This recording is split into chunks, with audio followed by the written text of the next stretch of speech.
খুবই সুন্দর কেকের ডেকোরেশন নিয়ে হাজির হয়ে গেলাম আজকের মতো আপনাদের সামনে। তো হ্যালো এভরিওয়ান, আসসালামু আলাইকুম। কেমন আছেন সবাই? আশা করছি ভালো আছেন। দেখতে পাচ্ছেন আমি রয়্যাল ব্লু কালারের একটা কেক বেস ফিনিশিং দিয়ে রেডি করে নিয়েছি। এরপরে একটা ছোট্ট চিকন যে নাম লেখার নজলটা আছে ওইটার সাহায্যে হোয়াইট ক্রিম দিয়ে এখানে আমি পুরো কেকের বডিটা জুড়ে কারো কাজ করে নিব, যেভাবে আপনারা স্ক্রিনে দেখতে পাচ্ছেন আর কি। তো এখানে আসলে বলার কিছু নাই, দেখে বুঝে নিতে হবে এটা পুরো কেকটা কভার করবে এটা দিয়ে। তো সেই দিন অনেক তাড়াহুড়ার মধ্যে এই কাজটা করেছিলাম, কারণ আপু আমাকে আগে সবকিছু ডিটেলস বলে রেখেছিলেন, বাট কোনো একটা কারণে হয়তো বা আপু আমাকে অর্ডারটা কনফার্ম করতে ভুলে গিয়েছিলেন। এরপর আমি একটা টিয়ারের উপর অন্যটা বসিয়ে দিয়েছি, আর এটা করতে অনেক বেশি ঝামেলা হয়েছে। ভিতরে স্ট্র ইউজ করেছি যাতে করে ডেলিভারি করার সময় প্রবলেম না হয়। এরপর আমি মাঝখানে একটা বর্ডার এঁকে নিয়েছি ওই ছোট্ট নজলটার সাহায্যে আর কি।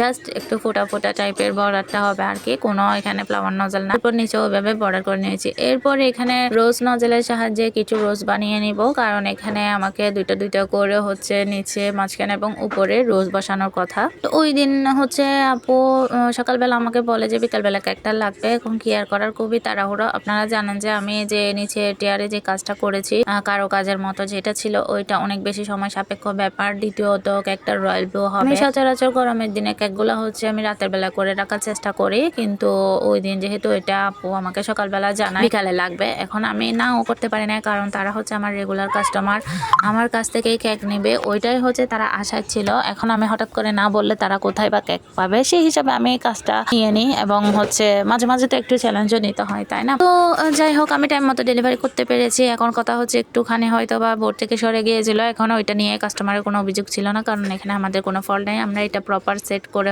ডেলিভারি করতে পারি না, ওই টাইমটা হয়ে ওঠে না।